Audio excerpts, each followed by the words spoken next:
नमस्कार दोस्तों, आज मैं बात करूंगा राजीव दीक्षित जी के बारे में, जिन्होंने इस देश के लिए बहुत बड़ा कार्य किया हुआ है और उनकी पूरी बायोग्राफी देखेंगे आज।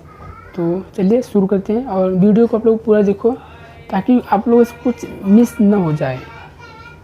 तो सबसे पहले इन्होंने क्या किया, इन्होंने अपना बीटेक किया है, एमटेक किया हुआ है। उनको एक बहुत अच्छा पैकेज मिला हुआ है। इन्होंने आउट ऑफ इंडिया से एक डिग्री भी लिए, साइंटिस्ट की। अब आप लोग बोलोगे कि ऐसे पैकेज वालों को जिन्हें करोड़ों लाखों रुपए मिल रहा हो, उनको आराम से लेके बिल्डिंग में मस्त करना चाहिए, सो जाना चाहिए। लेकिन ऐसा नहीं था इनका मानना था कि जो भी हम इंडिया में बना सकते हैं हम इंडिया में बनाएंगे। इनको एक खोज के लिए इनको पैसा भी दिया जा रहा था, लेकिन इन्होंने ना बोल दिया। बोलते हैं कि जो मैं अपने देश के लिए कर सकता हूँ तो मैं खुद करूँगा, मैं अपने देश में रहकर दूसरे देश वालों के लिए क्यों करूँ।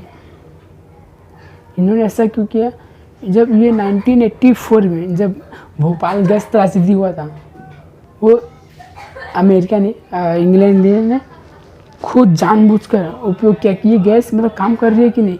इससे इंडिया वालों ने बहुत ज़्यादा लोग मरे थे, कम से कम हज़ारों लाखों लोग मरे गए थे इस भोपाल गैस त्रासदी में। तब से उन्होंने आवाज़ उठाना शुरू किया। तब से इन्होंने बड़े बड़े जो MNCs कंपनियाँ हैं आज तक की, उन्होंने उनको बैन करने के लिए आवाज़ उठाया। और लोग इनसे इतना थर काँपते थे ना कि ये बोल दिया मतलब कि कुछ न कुछ तो होके रहेगा। फिर इन्होंने एलोपैथ को बंद करवाना चाहा। साबुन हो गया, जो भी बाहर की चीज़ें, जो भी मतलब कि एक इंसान को मतलब कि उसको घात पहुंचा सकती, जिसको आप बोलते हो ना एलर्जी हो सकती है, वो बंद करवाना चाहें। जैसे ये एलोपैथ दवाइयाँ, उन्होंने कहा कि हम आयुर्वेदा दवाइयाँ बनाएंगे। इसके लिए उन्होंने 2009 में बाबा रामदेव के साथ मिलकर 1 साल तक कार्य किया और 2010 में उनकी मृत्यु हो गई। अब मृत्यु क्यों हो गई, अब ये तो आज तक की कोई डिटेल नहीं बना उनका कि उनकी मृत्यु क्यों हो गई। अब उन्होंने बहुत लोगों के लिए आवाज़ उठाया, हो सकता है किसी ने उनके ऊपर आक्रमण कर दिया हो। ये लाइफ में कुछ भी हो सकती है। आप लोगों ने ऐसे लोगों को देखा होगा जो अपने लिए बात करता होगा, दूसरों के लिए बात करता होगा, लेकिन इन्होंने सीधा देश के लिए बात किया। सलाह में ऐसे लोगों को जो कि एक धरती मतलब कि भारत में हो सकती है। और इन्होंने बहुत सारी चीज़ों को बैन करने के लिए बोला, जैसे कि साबुन हो गया, निरमा हो गया, और जो मशीन से तेल निकल रही हैं वो भी। और साबुन कौन सा है, जो नहाने वाला हो गया, और जो सर्फ है सर्फ, उसको भी बोला उन्होंने बंद करने को। और यूज़ कौन सा करने को बोला, यूज़ करने जो वो पीले वाली नहीं आती, बट्टी कलर की, पीले इतना मोटा सा वो, क्योंकि उसमें पानी बहुत कम लगता है और साफ़ भी हो जाता है। और जो साबुन है, आप लोगों ने उन्होंने एक इंटरव्यू लिया था माधुरी दीक्षित जी का। उन्होंने पूछा कि आप कौन से साबुन से नहाती हैं जो एक आपका फेस इतना चमक रहा है, ग्लो हो रहा है। तो उन्होंने बताई मैं साबुन नहीं लगाती हूँ, मैं बेसन मलाई लगाती हूँ, बेसन से। फिर आप प्रचार क्यों करती हो कि जब आप लक्ष्य से नहाती हो।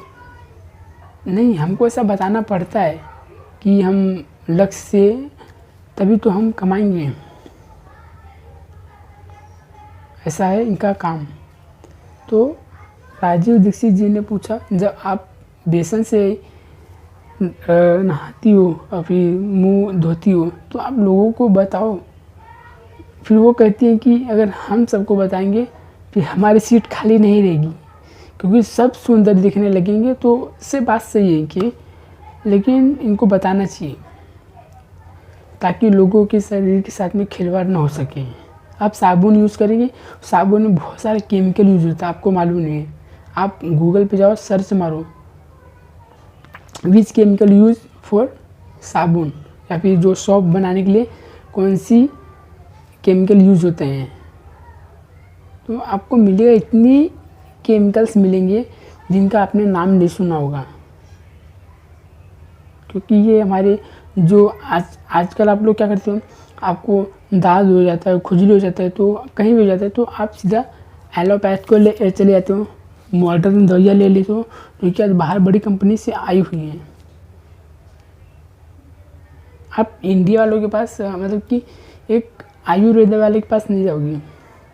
आज आयुर्वेदा में एक ऐसे विज्ञान है, आज जैसे कि उन्होंने बताया हुआ है कि पुदीने की जो पत्ती है उसको पीस के अगर आपको दाँत खुजली है उसके ऊपर लगा दूँ, ख़त्म। फिर उनका कहना है कि जो चाय नहीं पीना चाहिए, चाय पीते हो तो उन तब के ज़माने में 70 से 80 100 करोड़ रुपए जा रहे हैं सिर्फ चाय पीने से।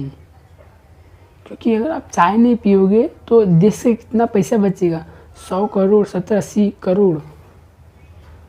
तो उन्होंने भारत के लिए बहुत कुछ बोला है, जो कि एक मैं नहीं बोल सकता, कोई और नहीं बोल सकता है, वो खुद बोल सकते थे कि वो उन्होंने क्या इस देश के लिए कर गुजर गए हैं। आप उनके पुरानी वीडियोज़ को देख सकते हैं और सर्च मार सकते हैं। राजीव दीक्षित जी ऑफिशियल उनका चैनल भी है, बट आज वो नहीं है। उनके चाहने वाले उनको जो चैनल चलाते हैं और काफ़ी अच्छा ग्रो हो रहा है उनके ऊपर, चैनल के ऊपर। लेकिन उनको जो हत्या हो गई है, काफ़ी न्यूज़ में आज तक ये साबित नहीं हो सका है कि उनकी हत्या क्यों हुई है। फिर जब उनकी हत्या हुई तब सरकार ने कहा कि इनके ऊपर ये किया जाए, जांच किया जाए कि इनकी हत्या क्यों, लेकिन आज तक पता नहीं चला है। अब पोस्टमार्टम तो हुआ नहीं, क्योंकि उनके घर वालों ने ना बोल दिया था पोस्टमार्टम नहीं करना है। तो आप क्या कहना चाहेंगे इनके ऊपर, राजीव दीक्षित जी के बारे में, कि ऐसे लोग हमारे भारत में जन्म होने चाहिए कि नहीं? और इनका सिर्फ एक ही यूज़ है, यूज़ स्वदेशी प्रोडक्ट, अपना खुद का प्रोडक्ट यूज़ करो, ना कि दूसरे का। और साइंस उतना ही यूज़ करो जितना हमें ज़रूरत है, ना कि हम उतना यूज़ कर लें। हमें उतना जानने की ज़रूरत है, हमें उतना जानने की ज़रूरत है जितना लाइफ में यूज़ हो सकता है। मुझे उनकी सबसे पहली बात ये अच्छी लगती है कि शिक्षा के बारे में जो उन्होंने बोला है कि आज जितने भी बच्चे हैं या फिर कोई भी हो जो 90% 95% लाते हैं, मैं उनसे एक बात कहना चाहूँगा कि आप रट के एक 2 महीना रटोगे, फिर जाके उसको पेपर में लिख दोगे, आपका 95% आ गया। लेकिन आपने उसको यूज़ किधर किया? आपने उसको शहद के साथ में घोल के पी लिया, क्या किया आपने उसके साथ?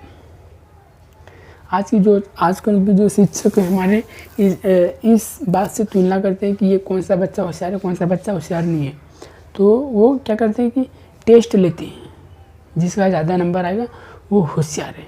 अब क्या करते हैं, जो होशियार बच्चे जो 2-3 दिन में रट विट के वही सीधा उसमें छाप देंगे, फिर आपको 95 इतना आ गया 100 में से, आप होशियार हो। आप जिसका 33-35 है वो नालायक है। क्यों? क्योंकि हमारी जो शिक्षा अर्थव्यवस्था है वो सही नहीं है, एजुकेशन सिस्टम हमारा सही नहीं है। आज मैं बताता हूँ, जो इंजीनियरिंग वाले बच्चे होते हैं उनको इतना लिखना पड़ता है असाइनमेंट ना, कुछ ये मत पूछो। वो भी असाइनमेंट, मतलब कि असाइनमेंट क्या करोगे, लेके हमें जिस फील्ड में जाना है हमें उस काम की ट्रेनिंग दो ना। नहीं, पहले तुम 10वीं पढ़ो, 12वीं पढ़ो, फिर ग्रेजुएशन करो। अब इसमें ही सबकी आधा उम्र चले जाता है, क्योंकि इंसान की लाइफ धीरे धीरे कम हो रही। अब पहले तो 80-90 तक जाता था, अभी तक तो 60 साल भी बहुत कम हो रहा है। 20 साल इसमें चले जाए, 20 साल में क्या कमाएगा, क्या नाम कमाएगा? लेकिन हमारे सिस्टम को समझना चाहिए कि एक जो रटने वाला बंदा है वो उसकी तुलना में से जो एक अच्छे नॉलेज रखने वाला कम परसेंटेज वाला की तुलना में से करनी चाहिए। लेकिन नहीं, जिसका ज़्यादा नंबर है वो होशियार है। आज मैं आपको ऐसे लोगों को बताता हूँ जो 95% लाए हैं, आज रोड पर धक्के खा रहे हैं। क्यों? क्योंकि उन्होंने एक इतना रट लिया ना चीज़ों को, और काम किया उन्होंने अपने बुक्स के ऊपर, और जो 35% ला रहे हैं, 70% ला रहे हैं, वो भी सही है।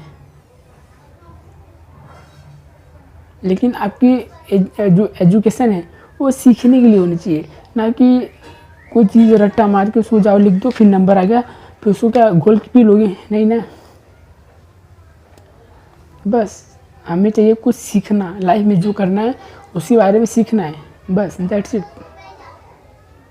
अब मुझे उनकी दूसरी बात ये अच्छी लगी कि साबुन का यूज़ मत करो, जो भी अपनी नेचुरल चीज़ें वो यूज़ करो। आप सर्च मार के देख सकते हो क्या यूज़ करें क्या नहीं यूज़ करें। चाय पीना बंद करो, गर्म पानी पियो। एक्चुअली आप मेरी वीडियो से नहीं समझ पा रहे हो कि मैं क्या बोलना चाह रहा हूँ, लेकिन अगर आप उनकी वीडियो को देखोगे तो सब समझ जाओगे मैं क्या बोलना चाह रहा हूँ। तो आप लोग जाके देख सकते हो उनकी वीडियोस को। और बस आज के लिए इतने। अगर ये वीडियो आपको थोड़ा भी अच्छा लगा हुआ तो कमेंट सेक्शन में लिख देना अच्छा है, अगर नहीं अच्छा तो भी लिख देना अच्छा है।